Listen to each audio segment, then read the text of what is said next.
One of my favorite lines in the social media world for health and wellness is when someone brings up how there's nuance to something. Because, yes, there is a lot of nuance when it comes to health and wellness. However, when it's in the context of social media, most of the time it is just a fancy way to avoid doing the basics: move, eat, sleep, repeat. And so this is for you. This episode is specifically for you. If you keep waiting for the perfect version of a plan before you start, because nuance and figuring out the perfect, the optimized thing has become a shield in the health and wellness and fitness and nutrition space because it is used to needlessly overcomplicate the simplest things. It justifies inaction. And then it also makes progress feel inaccessible without this special knowledge of the topic that requires all this nuance. And so you think, I need the right plan. My situation is different. And so I can't start until I understand it all and get it all figured out. And I promise you, you're not lazy, you are not undisciplined, none of that stuff. But everything, when you have this nuanced mindset, it starts to feel really complicated and overwhelming to even get started. Because then you say, I don't know what I'm doing. Like, where do I even start? When the reality is, you do know. Trust that you know because you know the basics. And so nuance is very real. It just doesn't apply to everything that we want it to, which in the health and wellness space is everything nowadays. And so most women don't fail because they're doing the basics wrong. They fail because they feel like they're not allowed to do just the basics. Well, you are. There's no nuance needed. Move, eat, sleep, repeat. You can do that and only that, and you will start seeing results. So here's where some examples where I don't think nuance is needed at all. Movement, first one of the move, eat, sleep, repeat. Move. Just move your body. Does that require nuance? No, no, it does not. Any movement is better than no movement. Walking counts, lifting counts, yoga, Pilates, dancing in your kitchen, gardening, it all counts. If you are moving, it counts. And if you're looking for the best workout under the sun, it is the one you will actually do. Fat loss, another one that, in my opinion, doesn't require as much nuance as everybody wants to believe. Because, yes, are there things that make it easier or harder? Absolutely. There's hormones, there's sleep, there's stress, life stages, all the things. Yes, that stuff is a reality and it matters. But but fat loss requires a calorie deficit. No nuance needed.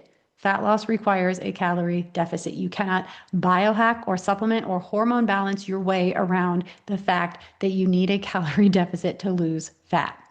So there may be lots of nuance in how you get to that calorie deficit, but not in what actually needs to happen.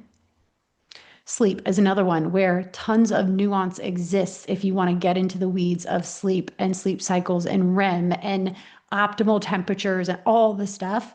But what is not nuanced is stop scrolling, put your phone down, and go to bed. Because you don't need a fitness tracker. You don't need nuance to tell you that you're exhausted. So go to bed. That's the type of silliness that I'm talking about on the internet that we're all seeing.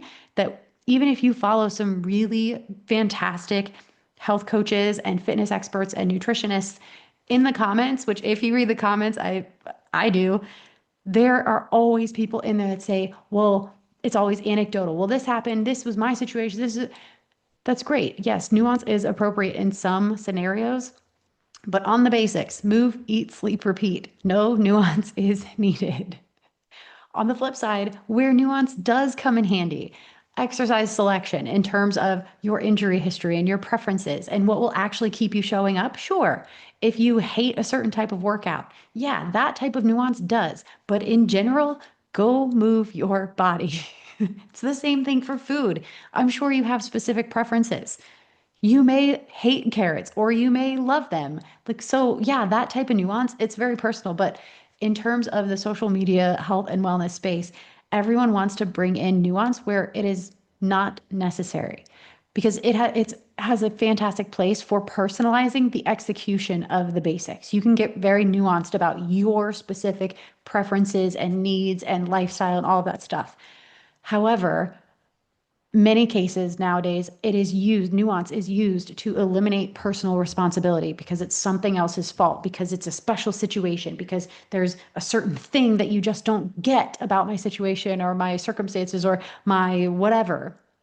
Nuance is not an excuse for personal responsibility or for lack of personal responsibilities. You can be simple. Your methods can be simple. They can be imperfect, and you don't need a PhD in health science to know what you're doing here, despite what the internet wants you to believe. And nuance has its place. However, the basics are what build the body that most of us are envisioning. That 75% of Americans, if we did the basics, we would be so much better off, such a healthier country. Just do the basics: move, eat, sleep, repeat.